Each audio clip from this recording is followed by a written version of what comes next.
asxaabteeda waan idin salaamay sida dhaantihiinba waxaan rajaynayaa sidaan u caafimaad qabo inaad u caafimaad qabtaan muuqaalkani maanta waxaan idin la wadaagi doonaa sidee ayaad ku soo ceshan kartaa nambarada iska daleeday ama si ula kacaadan u daleedin oo taleefanka ka baxeen nambaradaas.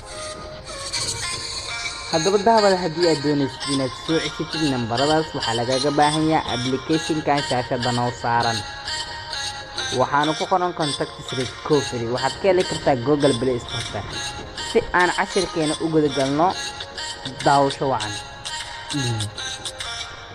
applicationka sidaa markuu kugu soo kaco muuqaal ahaan sidaan ayuu kugu soo baxayaa horta waxaana waxaysiin ka bixin muuqaal ahaan sidaa markuu kugu soo baxo waxaad ka dooran doontaa recovery contacts waa barta dhexe download iyo ku dhahay jiska ayaad ka taabanaysaa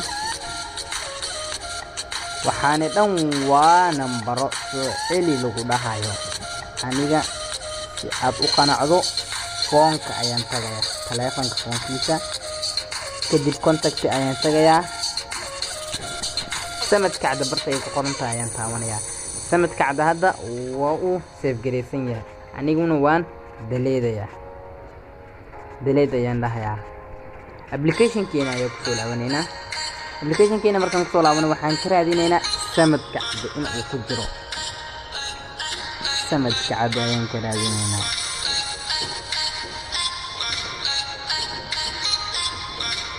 samad kacda waa kana wada jeedaan recovery ayaan dhahayaa in aan soo ceshto haddii aan u baahanahay.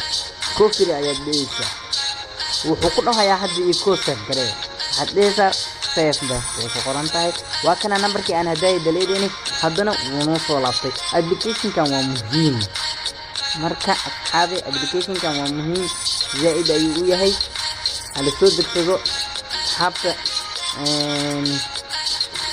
oo ka cabakanaysa nambara ayaa naga baxay sidee ku soo ceshanaa. casharkan ayaa maanta idin keenay. haddii aad casharkani ka heshay like saar, haddii aad channel ku cusub tahay subscribe saar, wixii su'aalaana comment-iga noo reeb. wassalaamu calaykum waraxmatullaahi